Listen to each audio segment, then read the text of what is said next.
శనివారం రాత్రి జగన్ పాల్గొన్న మేమంతా సిద్ధం బస్సు యాత్రలో రాళ్ల దాడి. దాన్ని మర్చిపోకముందే ఆదివారం తెనాలిలో పవన్ కళ్యాణ్ నిర్వహించిన వారాహి యాత్రలో రాయితో దాడి. దాన్ని మర్చిపోకముందే గాజువాకలో మాజీ ముఖ్యమంత్రి చంద్రబాబు నాయుడు నిర్వహిస్తున్న ప్రజాకళం సభలో రాళ్ల దాడి. కేవలం ఒకే ఒక్క రోజు వ్యవధిలో ముఖ్యమంత్రి, మాజీ ముఖ్యమంత్రిపై రాళ్ల దాడి జరగడం, ప్రధాన పార్టీ నాయకుడు త్రుటిలో రాయి దాడి నుంచి తప్పించుకోవడం లాంటి ఘటనలు ఏపీలో కలకలం రేపుతోంది. చంద్రబాబు నాయుడు గాజువాకలో ప్రజాగళం పేరుతో ఎన్నికల ప్రచారాన్ని నిర్వహిస్తున్న నేపథ్యంలో గుర్తు తెలియని వ్యక్తులు రాళ్లు విసిరారు. దీంతో చంద్రబాబు నాయుడు, భద్రతా సిబ్బంది అప్రమత్తమయ్యారు. ఈ రాయి విసిన వ్యక్తి ఎవరు, దాని వెనుకున్న కారణాలేంటి అనే వివరాలు తెలియాల్సిందని గాజువాక పోలీసులు చెప్తున్నారు. విజయవాడలో జగన్మోహన్ రెడ్డిపై దాడి ఘటన మర్చిపోకముందే చంద్రబాబు నాయుడుపై అలాంటి ఘటన జరగడం విశేషం. సంఘటనా స్థలంలో ఉన్న తెలుగుదేశం పార్టీ నాయకులు రాళ్ల దాడికి పాల్పడిన వ్యక్తులని పట్టుకునేందుకు ప్రయత్నిస్తున్నారు. అయితే పోలీసుల వైఫల్యంతోనే ఈ దాడి జరిగిందని చంద్రబాబు ఆరోపిస్తున్నారు.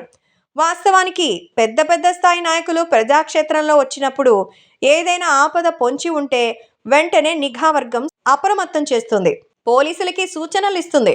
నిన్న జగన్పై దాడి జరగడం, ఆదివారం తెనాలిలో పవన్ కళ్యాణ్ త్రుటిలో రాళ్ల దాడి నుంచి తప్పించుకోవడం, చంద్రబాబు నిర్వహిస్తున్న ఎన్నికల ప్రచారంలో రాళ్లు రువ్వడం వంటి ఘటనలు పోలీసుల వైఫల్యానికి నిదర్శనానికి ఏపీలో రాజకీయ విశ్లేషకులు చెప్తున్నారు.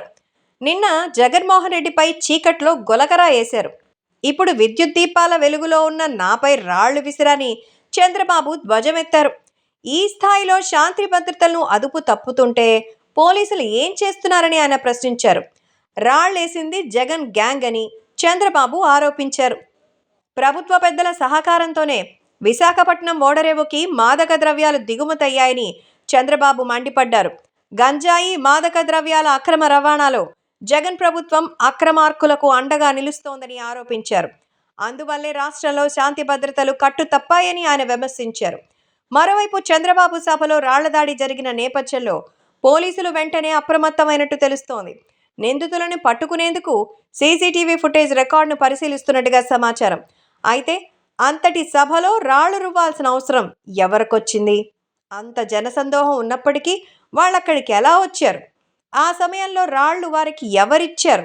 ఇదంతా పగడ్బందీగా జరిగిన ప్రణాళికేనా అనే కోణాల్లో పోలీసులు దర్యాప్తు చేస్తున్నట్టుగా సమాచారం. ఇటు ముఖ్యమంత్రి, అటు ప్రతిపక్ష నాయకులపై రాళ్ల దాడి జరిగిన నేపథ్యంలో ఏపీలో కలకలం రేగింది.